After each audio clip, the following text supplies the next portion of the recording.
What's up, guys? Welcome to the lesson number 1 of the Elliott wave principle. Today we're just going to be dipping our toes in the water, and I'm going to be giving you guys an introduction to the wave principle before we get into some more complexity. So to start out with, I don't want to waste any of your guys' time, so let's get into it. And it all starts with this man right here, who is named Ralph Nelson Elliott, who in the 1930s was studying the markets and discovered that they move in discernible and repetitive patterns. He discovered many different patterns which are repetitive in form, but not necessarily time or amplitude. So essentially what this means is that you can find the same patterns or the same shapes on the 5-minute chart that you can identify on the 4-hour chart, the 1-day chart, the weekly chart, etc. Now the time or amplitude of these patterns will determine the degree of the structure, which we're going to get into later. But that's a little bit more complex. But just keep in mind, you can identify the same patterns on the 5-minute chart that you can identify on the weekly chart. So the wave principle is probably one of the best forecasting tools in existence, and the primary value that it provides is that it provides context for market analysis. So this is very important. It doesn't provide you with necessarily very precise targets to the upside and to the downside to be trading off of, and for this reason you're going to probably want to use other analysis methods such as Fibonacci, volume tools, etc., which I could actually make a separate course on, or I could actually make some separate lessons on how I combine these tools with Elliott waves in the future. But for the sake of this video, just keep in mind that Elliott waves alone is not going to provide you with precise targets per se, but it's going to provide you with context to tell you which way or which direction the market is going to move in.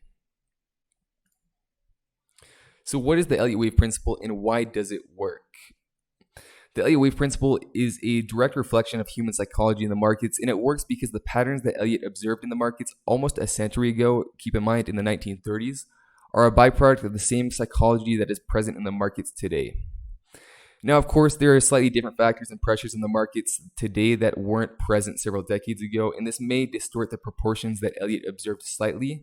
However, the same overall patterns can still be observed in the markets today. Now, because the Elliott wave principle is a direct reflection of human psychology, we can probably imagine that it's going to continue to work 100 years from now, 1,000 years from now, and even in the future beyond that. Because in order for us to, as a human species, in order for our collective human psychology to change, that's going to require several thousands of years of evolution to occur. And therefore, we can probably imagine that our human psychology today, the way we react to emotions such as fear, excitement, etc., is very similar to how it was 1,000 years ago and very similar to how it will be 1,000 years in the future. And therefore, the Elliott wave principle should probably continue to work for the years to come. Now, there's an assumption the Elliott wave principle makes that we need to be aware of, because if you're not aware of this, you're probably going to be applying the Elliott wave principle incorrectly on assets that you should not be applying it to. And the assumption that it makes is that the market is in perpetual growth. Now, some assets don't match this definition, such as in Forex or commodities, and therefore macro analysis using the Elliott wave principle should not be used on those assets. However, within individual segments of the market, Elliott wave analysis can still be applied. So for example, in some markets, you'll find they just kind of range up and down, up and down. So for example, in Forex or commodities, you often find them just kind of ranging up and down for decades on. And you could still use Elliott waves to kind of identify moves within that wave up, to kind of give you an idea of whether the market may turn around or whether it's going to continue trending. However, you can't really use it in the larger trend because you can't identify a larger uptrend. And due to the reason listed above, it's best to use the Elliott wave principle on assets that are based on fiat, such as USD, Japanese yen, British pound, etc., because governments maintain the value of their fiat currencies, while the value of an asset, such as a stock or cryptocurrency, is in theory constantly increasing. Otherwise, you get a ranging chart in the case of Forex or commodities. And let's take Forex as an example. If you're trading the Japanese yen versus the US dollar against the US dollar, then in order to identify perpetual growth in the long run, you're going to have to assume that one currency is going to outpace the growth or the value being offered by the other currency, which is going to also be assuming that one country is going to be more successful in the long run indefinitely than another country, which is not really a safe assumption to make. Now, you guys might be wondering what causes the price to go up in the long run. So the main pressures that are pushing price up in the long run, and keep in mind, this actually isn't really shown in the wave principle. This is just my interpretation on why we would expect perpetual growth in the long run. And the two main reasons, in my opinion, are the increased value being offered by companies or assets, and also inflation.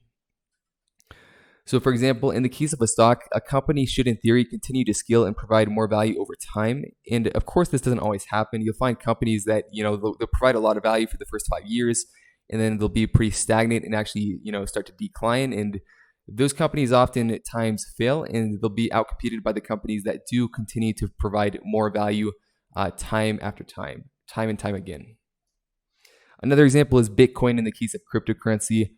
And this provides more value over time because as widespread adoption continues to occur and companies continue to put Bitcoin on their balance sheets and continue to accept cryptocurrency as a form of payment, it's going to continue to provide more and more value to the public over time, and therefore the value of Bitcoin should continue to increase.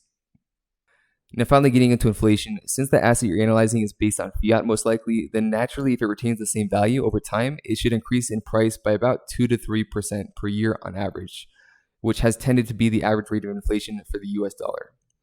So therefore, inflation in itself should naturally bring up prices in the long run. Now, I'm sure this is pretty confusing to you guys overall, so we're going to jump into the charts, and I'm going to show you guys some examples to kind of drive home these points even further. All right, I want to start with a chart to show you guys an example of a chart that we should probably not be using Elliott waves on, and that would be the coffee futures, which is a commodity. And that's because, as we mentioned, Elliott waves makes the assumption that the market should be in perpetual growth, which this chart is not. So we could observe this chart is actually in more of a range. It goes up, down, up, down, up, down. So it's much more of a range as it compared to a long-term uptrend, because Elliott waves makes the assumption that instead of being in a range, you'll get periods of growth followed by periods of correction, followed by periods of growth. And if you were to zoom out to the longest term time frame, then you should be able to observe a long-term uptrend over the long run. And you can't observe that in this chart. So like we mentioned, we could still zoom into those individual sections. So for example, maybe you might be able to subdivide this section right here. However, you're not going to be able to connect it all together in a coherent form and say this is like a 1, this is a 2. You're going to have to terminate it whenever you get a reverse in trend, such as right here. You're going to have to terminate your Elliott wave count and start a new one in this section right here. And for that reason, I don't really favor using Elliott waves on assets such as commodities or Forex, because it's not as accurate and you don't really have that longer term context that you do in a stock or cryptocurrency, which has perpetual growth in the long run. So I may make a video in the future to kind of explain to you guys how I would apply Elliott waves to assets such as this one. However, until then, until you guys learn Elliott waves a little bit more, I would stay away from these assets, because quite frankly, Elliott waves is probably going to just confuse you a little bit more than it's going to help you on assets such as this one right here, where you don't actually get a longer term uptrend. So keep that in mind. Let's go over another example. That would actually be a Forex pair. So that would be the Japanese yen versus the US dollar.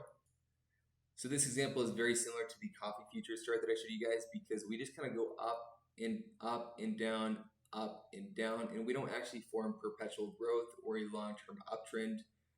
And for that reason, I would not give Elliott waves a lot of weight on Forex or commodities. However, like we mentioned, we can still be using Elliott waves in these individual subsegments right here. I just would not be giving Elliott waves as much weight as I would be on other assets. So let's go on to the next example, and that would be Ethereum, Bitcoin. Now, very similar to Forex, Ethereum and Bitcoin are two assets of the same class paired against each other, and therefore Ethereum would have to perpetually be a fundamentally stronger asset to outpace Bitcoin, which in my opinion is not really a realistic belief to have. Therefore, it's not realistic to expect perpetual growth on this chart, and for the same reasons given in the case of commodities and Forex, I would not give Elliott waves as much weight on this chart.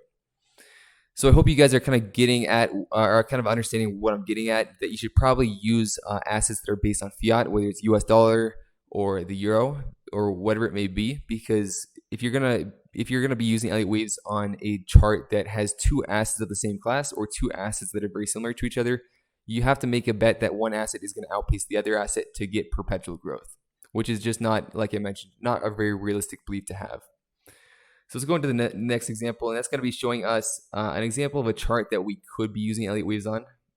In the case of Tesla, which went public back in 2010, we can see a clear uptrend in perpetual growth as the company continues to provide more and more value over time.